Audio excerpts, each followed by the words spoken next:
TorahBox.com pour la diffusion du judaïsme francophone vous retransmet un enseignement du Rav Raphaël Sadine. Bonne écoute et bon limoud.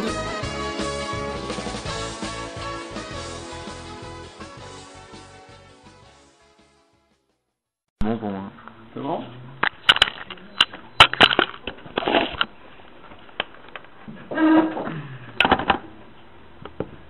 Bien.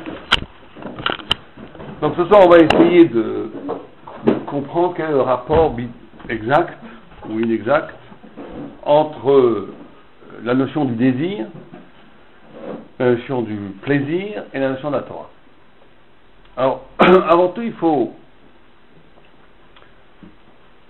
les commentateurs nous disent que l'être juif est bâti à partir de trois événements fondateurs, qui sont 1. La sortie d'Égypte, 2. La traversée de la mer Rouge, Kriyat Yam-Souf, et 3. Kabbalat Torah, le reçu de la Torah. Et le peuple juif est appelé Ivrim, c'est un des noms du peuple juif, hébreu, Ivrim, ceux qui ont traversé une certaine dimension, ils ont traversé quelque chose, et c'est cette traversée qui fonde leur identité. Si le peuple juif porte le nom d'Ivrim, c'est bien entendu pas un micré, c'est pas un événement historique, c'est pas quelque chose qui s'est passé pour le peuple juif, c'est quelque chose qui est constitutif de l'identité même du peuple juif. L'identité même du peuple juif est constituée par cette traversée de la mer Rouge. Et il faut comprendre qu'est-ce que c'est. Et le Kriyat Yam-Souf, nous dit le Maharal de Prague, c'est la notion même du lieu, la notion même de l'espace ici qui est en jeu, c'est toutes les naissances qui ont eu lieu dans l'histoire, toutes sortes de naissances sont une déclinaison du Maaseh Bereshit, sont une déclinaison de ce qui s'est passé au début de la création du monde. Toute nouveauté, si vous préférez, qui arrive dans l'histoire de l'humanité ou l'histoire du monde, est déjà inscrite en germe dans le Maaseh Bereshit, dans l'acte premier de la création du monde. Mais la naissance d'Israël, du peuple juif, n'est pas inscrite dans l'ordre naturel de la création. Elle n'est pas inscrite dans Maaseh Bereshit. Elle est en amont. Elle est le tachlit du Maaseh Bereshit. Elle est encore plus profonde que dans l'être même de la création. Et le Maharal de Prague dit que Kriyat Yam-Souf, c'est la création d'un lieu absolument nouveau, pour un peuple absolument nouveau, qui a besoin d'un lieu absolument nouveau pour habiter. Comme si le peuple juif ne pouvait pas habiter dans le monde déjà existant ou déjà créé à partir de Maaseh Bereshit, et qu'il fallait créer une nouvelle dimension du lieu, une nouvelle dimension de l'espace, pour que le peuple juif ait un endroit pour habiter. Et c'est ça Kriyat Yam-Souf. Kriyat Yam-Souf, c'est l'ouverture d'un espace radicalement neuf, quelque chose d'absolument neuf, dans lequel le peuple juif, qui est lui-même absolument neuf, absolument nouveau, va pouvoir habiter, va pouvoir s'insérer dedans. Et c'est la notion même de lieu qu'il faut comprendre. La notion de lieu, il y a le nom de Dieu, Yud Ke Vav Ke, qui est une gamatria de 26. Si on multiplie chaque lettre par elle-même, le Yud par lui-même ça fait 100, le Ke, le E par lui-même c'est 25, etc. On arrive à 186, qui est exactement la même gamatria que Makom, que la notion de Makom, de lieu. Comme si le lieu lui-même, on a perdu cette habitude. On a perdu l'habitude de comprendre la nouveauté radicale, le miracle, la grâce qu'est la notion même d'espace, le fait même qu'il y a lieu, le fait même qu'il y a espace.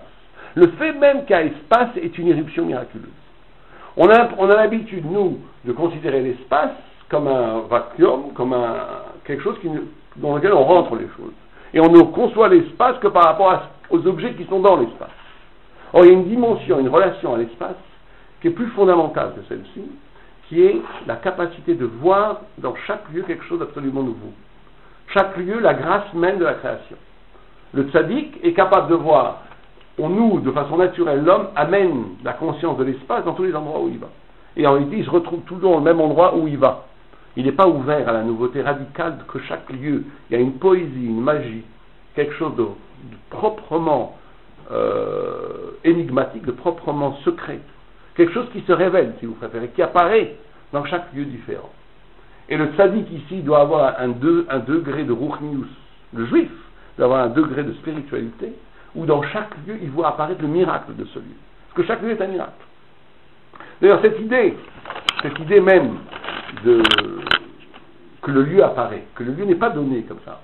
Un des grands travaux du Moussa, c'est toujours de réinterroger l'évidence. Nous, on vit à partir de cas qui sont évidents, il faut réinterroger cette évidence.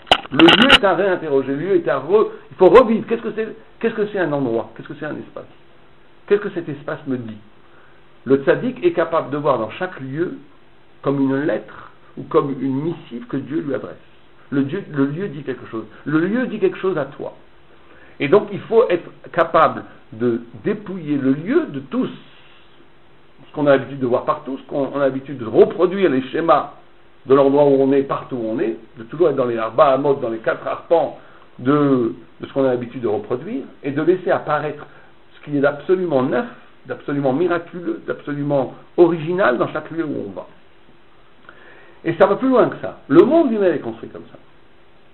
Le Maharal de Prague pose la question: pourquoi le monde est créé à partir de la mer? Pourquoi la mer était partout et que la terre, la Yevasha, apparaît au sein même de l'ouverture de la mer, comme l'ouverture de la mer Rouge. Donc le fait même qu'il y a espace au niveau du monde est un miracle. Et plus que ça, la Gemara dit que chaque vague qui arrive, elle veut détruire le monde. La Gemara dit que chaque vague qui arrive, elle dit: je suis là pour détruire, c'est moi qui vais détruire le monde. Et chaque vague comme ça, et la Gemara dit c'est un roc, c'est Dieu par son infinie puissance qui, avec un peu de sel, un peu de sable, arrête la mer. Mais c'est un miracle. Il y a une sorte de fragilité ontologique essentielle du monde, une virginité, une fragilité du monde. Et il faut habiter le monde comme ça. Donc ce qui nous intéresse maintenant, c'est la notion de l'eau. De l'eau. Et les Baal Moussa nous disent la chose suivante. Ils disent que les 4 yesodot, les 4 choses les 4 éléments qui fondent le monde, l'eau, le feu, le hafar, la serre, la poussière et l'air, sont 4 éléments aussi des midot. Comment on appelle des midot, des traits, pas des traits de caractère, des traits de caractère si on veut. Le feu, c'est le kas. Le feu, c'est la colère, la kina, la colère, la jalousie. La hafar, c'est la hatzlut, c'est la paresse. L'air, c'est la gava, le kavod. Et l'eau, c'est les tahavot, c'est tous les désirs, tout ce qui est désir. Et justement, pourquoi est-ce que l'eau, on pourrait faire un cours rien que sur ça, sur ces 4 choses-là, en quoi l'air, c'est assez évident, mais on pourrait approfondir, en quoi l'air est lié à l'orgueil, en quoi le feu est lié à la colère, en quoi le hafar est lié à la paresse. Mais l'eau, c'est toute la ma'arechet, tout le système du désir, des tahavot, du ta'anoug